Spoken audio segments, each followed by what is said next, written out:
Hello, hi மக்களே. இன்னைக்கு ஒரு நெய் உருக்கிறதுல ஒரு டிப்ஸ் ஒன்றும் இல்லை. இது ஆடை, அதாவது இந்த பாலில் நம்ம டீ வைக்கும்போது வைக்கிறதுக்கு முன்னாடி ஸ்லோவில் வச்சு பால் காய்ச்சணும்னா மேலே ஆடை வரும்.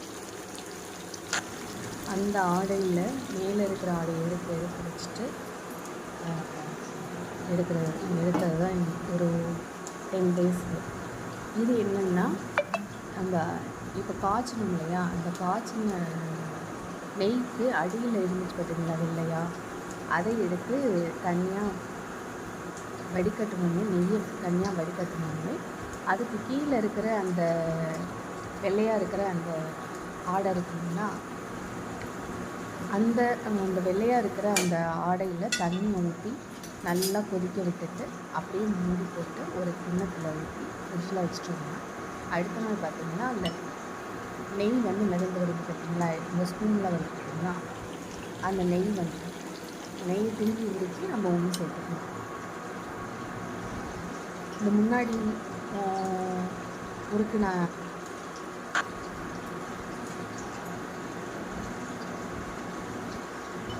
இந்த நெய் ஒரு நிறைய இருக்குது.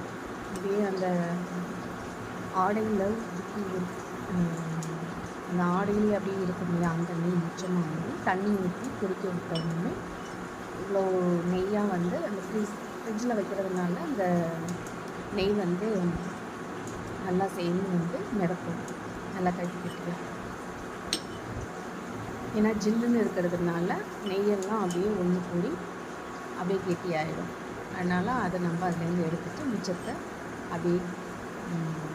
இருக்கிறதுக்கு வெறும் தண்ணியும் அந்த வேஸ்டேஜும் அதை அப்படியே எடுத்து இதில் ஊற்றிடுறது. வேஸ்ட் பண்ணாமல் அதில் இருக்கிற நெய்யும் எப்படி சேர்த்துறது அப்படிங்கிறது நானும் ஒரு யூடியூப்பில் தான் கற்றுக்கிட்டேன், பார்த்து. இது நல்லா நெய் நல்லா உருக்கி வந்துடுச்சு. கீழே இருக்கிற இந்த ஆடை பார்த்தீங்கன்னா, இவ்வளோ ஆடையிலையும் எவ்வளோ நெய் இருக்குன்னு பாருங்கள். இப்போ இந்த ஆடையை அப்படியே சேர்த்து வச்சு திரும்பி என்ன செய்கிறது, நெய் தண்ணி ஊற்றி கொதிக்க வச்சுட்டோம்னு வச்சுக்கோங்க. இதில் இருக்கிற மிச்சம் இருக்கிற அந்த நெய்யும் நம்ம கலெக்ட் பண்ணிக்கலாம்.